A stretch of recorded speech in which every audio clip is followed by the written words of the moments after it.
सबसे मेन जो प्रॉब्लम है वो तो इसकी आ जाती पोस्चर। हमारा हर बंदे का पोस्चर ठीक नहीं होता। ख़ास तौर पे एक जगह से दूसरी जगह अगर रेफ़र करें, रेडिएट करे, तो उसको हम रेडिएटिंग पेन कहते हैं। अगर एक ही जगह पे हो, फॉर एग्जांपल अगर पेशेंट कोई कहता है सिर्फ मेरी बैक की ही पेन है, किसी लेग में रेडिएट नहीं करती, तो उसका रिस्क फैक्टर्स का एक्सरसाइज ना करना हो सकता है। पोस्ट ऑपरेटिव कॉम्प्लिकेशंस में आ सकता है, जैसे कि किसी का ऑपरेट हुआ है, राइट, तो वो कुछ अरसे के बाद साल बाद स्मोकिंग हो सकता है, क्योंकि जो लोग स्मोकिंग ज़्यादा करते हैं उनमें ऑस्टियोपोरोसिस हो जाता है। अच्छा, वीकनेस बहुत ज़्यादा आ जाती है, हड्डियाँ बहुत ज़्यादा वीक हो जाती है। ज़्यादा स्टीरॉइड्स की वजह से भी पेन आ सकती है, लो बैक पेन होती है उसकी वजह से भी। फिजियोथेरेपी एक बहुत इंपॉर्टेंट रोल प्ले कर रही है, तो इसमें हमारे पास इलेक्ट्रोथेरेपी आ जाती है और इनमें हमारे पास एक्सरसाइज थेरेपी आ जाती है, और ये भी हम प्रोटोकॉल अकॉर्डिंग टू सिचुएशन लगाते हैं कि पेशेंट की कंडीशन क्या है। हेलो अस्सलाम वालेकुम नाज़रीन, QAS हेल्थ के स्पेशल सेगमेंट में आप सबको खुशामदीद। मैं डॉक्टर एरमाडा। नाज़रीन, बात करेंगे लोअर बैक पेन। हर दूसरा फ़र्द जो है वो बैक पेन का शिकार है। कहीं ना कहीं वो स्पाइनल जो इंजरीज़ की वजह से भी पेन होती है, बैकिक पेन मसल की वजह से भी होती है। मसल्स की कौन कौन से और मसाइल हैं वो भी हम डिस्कस करेंगे। आज के हमारे जो गेस्ट हैं डॉक्टर रफ़ाकत, जो कि फिजियोथेरेपिस्ट हैं और लाहौर मेडिकल कॉम्प्लेक्स में काम कर रहे हैं। बात कर लेते हैं कि लोअर बैक पेन क्यों होती है और उसकी क्या मतलब आप क्या समझते हैं, क्या वजूहात हो सकते हैं बेसिकली। लो बैक पेन ये लंबोसेक्रल रीजन में जो हमारी पेन होती है, ये दुनिया की दूसरी बहुत बड़ी प्रॉब्लम है। अच्छा। जो कि दुनिया में तकरीबन आप कह लें कि हर दूसरे बंदे को ये लो बैक पेन का सामना करना पड़ता है अपनी ज़िंदगी में, एक दफ़ा तो ज़रूर करना पड़ता है उनको सामना। इसकी बहुत सारी वजूहात हैं, उनमें से कुछ आपके सामने रखता हूँ। सबसे मेन जो प्रॉब्लम है वो तो इसकी आ जाती पोस्चर। हमारा हर बंदे का पोस्चर ठीक नहीं होता। ख़ास तौर पे जो IT डिपार्टमेंट से ताल्लुक़ रखने वाले जो लोग होते हैं उनका पोस्चर ठीक नहीं होता, तो वो बहुत एक बड़ी वजह है। सेडेंटरी लाइफस्टाइल, जो लोग एक्सरसाइज नहीं करते, सिर्फ खा पी लिया बैठ के, और बैठने का पोस्चर भी उनका ठीक नहीं होता। स्कूल्स में एर्गोनॉमिक्स चेयर्स वैसी नहीं है, वो बहुत बड़ी वजह है।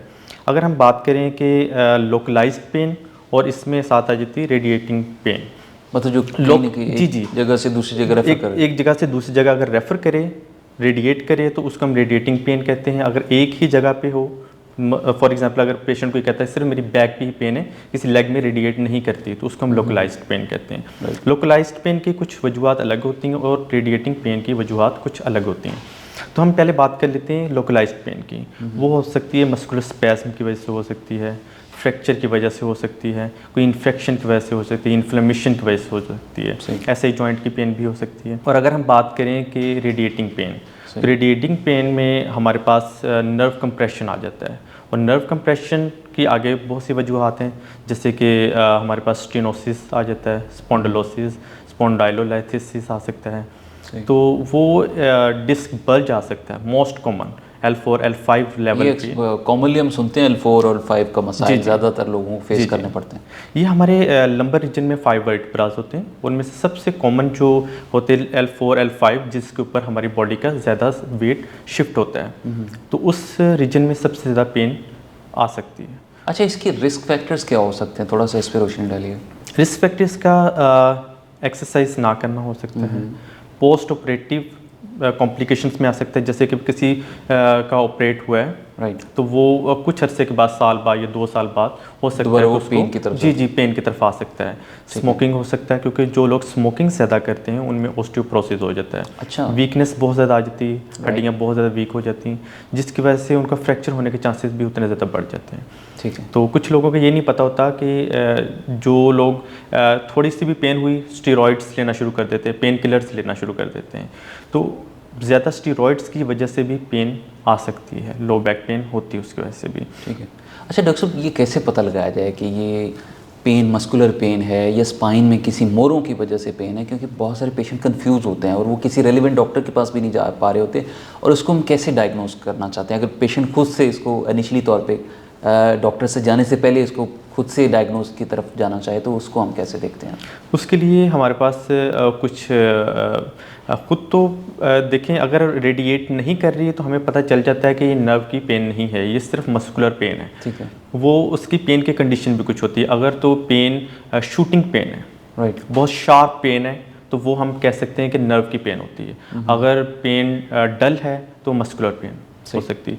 हर बंदे को पता है कि उसको डल पेन हो रही है, बहुत कम सी पेन हो रही है लेकिन कॉन्टीन्यूसली हुई जा रही है, तो वो मसल की पेन हो सकती है। और अगर शूटिंग पेन है, बहुत शार्प पेन है, तो वो हमारी आ सकती है, नर्व की पेन हो सकती है। अच्छा, अब आ जाते हैं ट्रीटमेंट प्रोटोकॉल्स में। फिजियोथेरेपी कैसे हेल्प करती है लोअर बैक पेन? फिजियोथेरेपी एक बहुत इंपॉर्टेंट रोल प्ले कर रही है। तो इसमें हमारे पास इलेक्ट्रोथेरेपी आ जाती है और हमारे पास एक्सरसाइज थेरेपी आ जाती है। और ये भी हम प्रोटोकॉल अकॉर्डिंग टू सिचुएशन लगाते हैं कि पेशेंट की कंडीशन क्या है, उसके कॉजेज़ क्या हैं, क्रॉनिक पेन है या अक्यूट पेन है, उसके अकॉर्डिंग हम ट्रीटमेंट प्रोटोकॉल बनाते हैं। हमारे पास डिफरेंट मोडेलिटीज़ आ जाती हैं इलेक्ट्रोथेरेपी में। फॉर एग्जांपल कोल्ड थेरेपी या हीटिंग मोडेलिटीज़ हम यूज़ करते हैं, शॉर्ट वेव डायथेरेपी यूज़ करते हैं, हीटिंग पैड यूज़ करते हैं, टेंस यूज़ करते हैं, transcutaneous electrical nerve stimulation, muscle stimulation use करते हैं।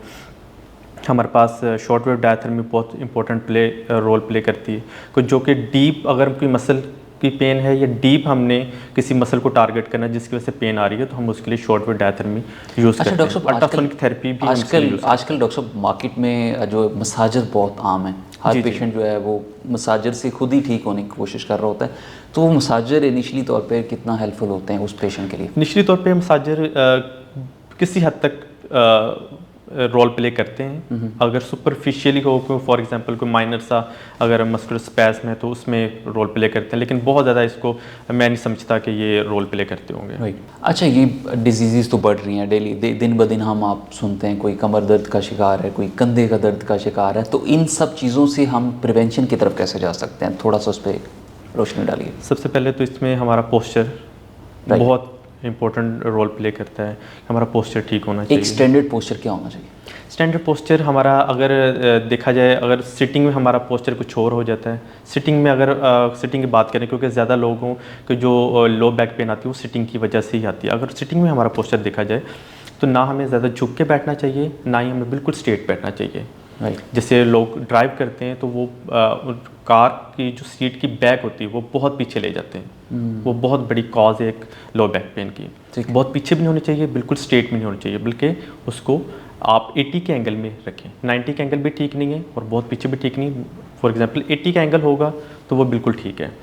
और बैठते हुए अपना जो बॉडी का वेट है आप कोशिश करें अपनी थाइस पे शिफ्ट करें, अपनी बैक पे शिफ्ट ना करें। अपनी बैक को जैसे आप फ्री करेंगे आपका बॉडी का वेट आपकी थाइस पे शिफ्ट होगा तो ऑटोमेटिकली आपकी जो बैक पेन है उसके जो रिस्क है वो कम हो जाएंगे। अच्छा, कमर का दर्द किन कंडीशन में ज़्यादा वर्ष हो सकता है और किन कंडीशन में आप समझते हैं कि फ़ौरन डॉक्टर के पास जाना चाहिए? अगर अक्यूट कंडीशन में है, फॉर एग्जांपल कि कुछ लोग हैं जैसे कि हमारे पास जिम के बच्चे आते हैं, एकदम से वो दूसरों की तरफ देखते हैं कि जी एकदम से उन्होंने वेट ज़्यादा उठाया तो हम भी ज़्यादा उठाने की कोशिश करें। तो अगर ऐसी कंडीशन में अगर वो उनसे कोई गलती हो बैठी है तो आप रेस्ट करें। वो रेस्ट करने की बजाय उसको कंटिन्यूसली एक्सरसाइज भी रहते हैं। लेकिन ऐसी सिचुएशन में फिजियोथेरेपी भी नहीं करनी चाहिए। स्टार्ट में 2 से 3 दिन उनको बेड रेस्ट की ज़रूरत होती है। राइट, मतलब अक्यूट कंडीशन में physiotherapy is not suitable for that. Suitable होती है, उसमें हम अक्यूट कंडीशन में सिर्फ आइसिंग करते हैं और रेस्ट की एक्सरसाइज की तरफ नहीं लेके जाते। बहुत शुक्रिया डॉक्टर साहब। जी नाज़रीन, हमारे साथ डॉक्टर रफ़ाकत फिजियोथेरेपिस्ट मौजूद थे, अपनी कीमती राय से आगाह कर रहे थे कि फिजियोथेरेपी लोअर बैक पेन में किस तरह से हेल्पफुल हो सकती है और उससे प्रिवेंट कैसे किया जा सकता है। तो आज का शो जो आप इख्तिताम को पहुंच रहे हैं, उम्मीद करते हैं आज की बातें आपको बहुत मुफीद साबित होंगी। अपने मेज़बान डॉक्टर AR मार्डो को इजाज़त दीजिए। अल्लाह निगहबान।